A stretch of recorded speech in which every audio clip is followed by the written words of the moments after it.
Now that we have downloaded the model, we can go to this chat screen, which is in the chat tab. This is a quite messy screen with lots of stuff to see. On the top, we can select a model. You can also see how much resources this model uses with a nice eject model.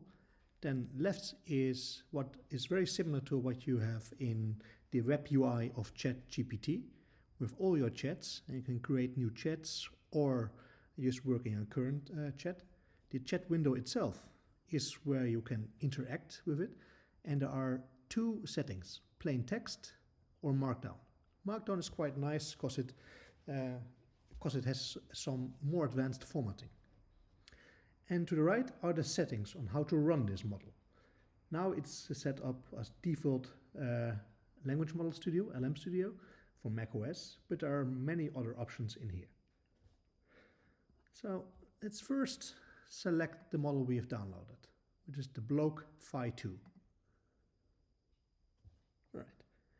So now it's loaded. You can see it takes 3 gigs of RAM, not too much. Then on the right side, we can have different presets. So the default one is probably fine.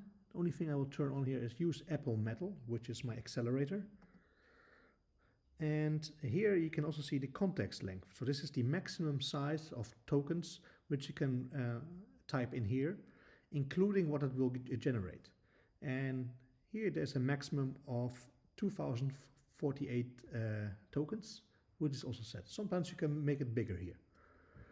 And there's also something like a context overflow policy. So when this text gets too much, where to stop. So you can just stop. You can delete in the middle, which is generally the best option, because in the beginning and the end is generally the context which is the most important. Or you can have a rolling it and just trunk the, so first in is first out. Right, I've changed a little bit, so let's reload it. And this is it. So now you can type your prompts. Let's try it out. I have a pond in my garden. On both sides of the pond is a tree. Between this tree, I put a hammock and take a nice map. What will happen if I would fall out of the hammock? And I see it's quite fast on my local machine. Total RAM use is about a gig. It's not too bad actually. Would have amazed that it uses much more. It even got that I will probably get wet, so it understands that I was in between. So this works pretty well. All right.